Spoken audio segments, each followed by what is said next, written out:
And today marks 30 years since the opening of the Channel Tunnel. It was a mammoth engineering project connecting England with France, and it remains the world's longest undersea tunnel. So what did it take to complete? Let's have a look at the numbers, shall we? Around 13,000 engineers, technicians and other workers from both the UK and France helped build the tunnel over 5 years.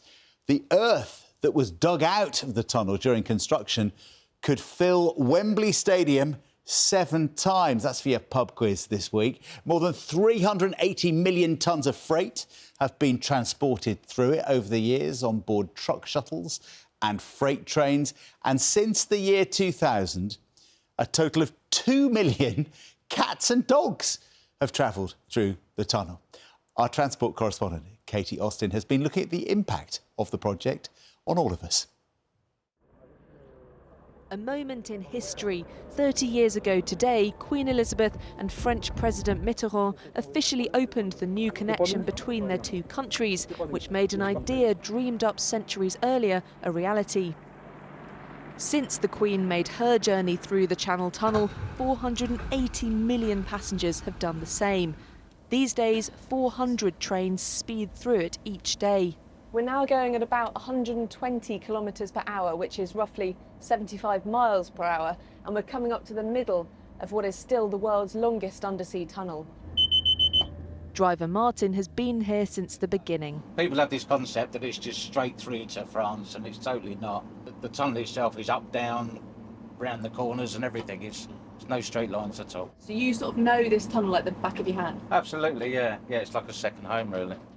Building it was an exceptional feat of engineering. There are actually 3 tunnels. The one I'm standing in right now with my high-vis and my hard hat isn't for trains. It's used for ventilation, access for maintenance and evacuating people in an emergency. We're now on the France side and the UK is 32 miles that way. The tunnel carries a quarter of trade between the UK and the EU.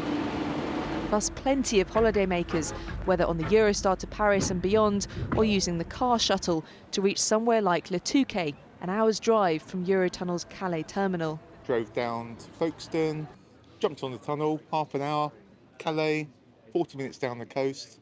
Perfect, nice and easy, no problems at all. Have you done that before? Yep, we've been to Le Touquet sort of 3 times, so we've always come through the tunnel.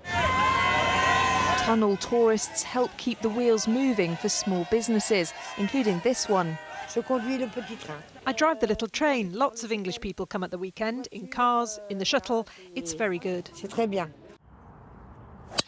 Plenty of Brits swing by the town's golf course. Every year we've got 45,000 visitors, and basically 20,000 of those visitors are English people. Charles thinks the shorter journey compared to ferries means a longer holiday. Which is an extra round of golf, so that's more fun for them and more business for us. The tunnel's financial journey hasn't always been smooth. It opened £2 billion over budget. At one point, the company which runs it nearly went bust. Predicted passenger numbers were never reached, but Eurotunnel became profitable. More recently, new challenges.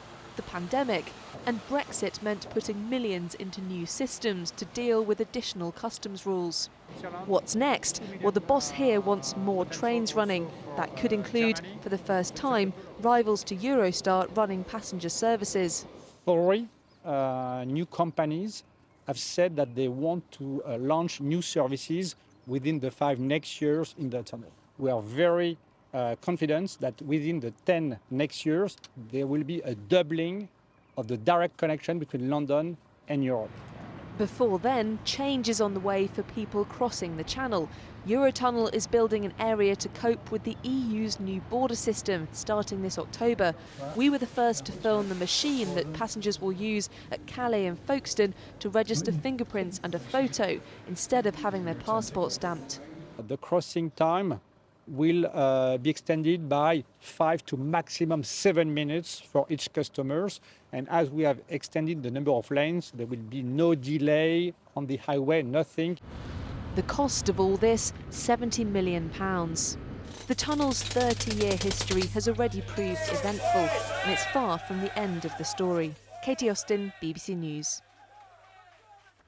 Oh, I'm a big fan of the tunnel, John. Half an hour and you feel like you're somewhere completely exotic and different on the continent. I remember my kids thought they were going to be able to look out the window and see fish swimming around. Oh. You just see tunnel. I think don't think about the fact that you're under the sea too much when you're going through for that half hour, because it's a little bit scary, isn't it? Let's speak with Simon Calder, the Independent's travel correspondent who's in Frankfurt. Morning to you. I mean, this was a big dream that it would truly connect the UK to the continent in a really meaningful way. Has that happened? No, sorry, Nina. Yes, of course, it was a fantastic piece of engineering work, but as Katie Austin's excellent report said, it has not reached its potential. Can you believe that as part of the planning, and unbelievably, I am old enough to remember when it opened, we were going to see direct trains from Glasgow, Edinburgh, Manchester, Leeds, Cardiff, Plymouth, going through to Paris. None of that has happened, and furthermore, the number of destinations you can get to from London St Pancras, the only UK station, has actually fallen. You can no longer get to Marseille, to Aix-en-Provence, to Lyon, of course the two stations in Kent have been mothballed. So any chance that things might develop in the years ahead, Simon, according to the original dream? Well, yes. Now, the big problem, the reason none of those links ever came to fruition was because at the same time that the Channel Tunnel opened, the low-cost airlines were getting underway. And for example, I've been on a fantastic trans-European rail jaunt, but it began not with a Eurostar train. That would have been far too expensive. I paid £15 to get from Manchester to Vienna. Now, every single passenger on Eurostar pays £17 to Eurotunnel just for that half hour going through the tunnel. You've got to cut that. You've got to open the market up for effectively the Ryanair and the EasyJet of rail operators.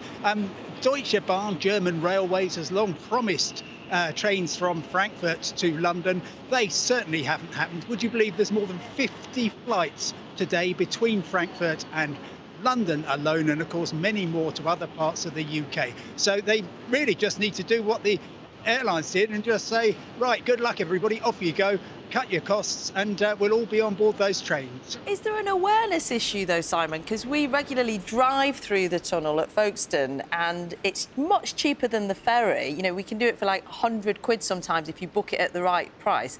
And it's brilliant, but lots of people don't seem to know about that option. Well, actually, if you look at the numbers of people, in Katie's report, 480 million, nearly 500 million people over the past 30 years. Well, I'm afraid aviation, you would get that in a couple of years from the UK. So it's simply a bit of a kind of niche thing. And of course, in terms of the ferries, everybody thought they would sail off into the sunset. But in fact, you've got really good competition between Dover, Calais and Dunkirk, which is great news for motorists and why you can get there for 100 quid. Meanwhile, Simon, here on Bank Holiday Monday, the railways are facing some more disruption over the next few days with strikes. They certainly are. OK, remember today is the last day of bank holiday weekend, so therefore there's lots of network rail engineering projects still underway, causing some disruption, particularly in the Cambridge area and various places on the West Coast main line, linking Scotland, North West England and the West Midlands to London. And we're now into the third summer of industrial action by train drivers belonging to the ASLEF union.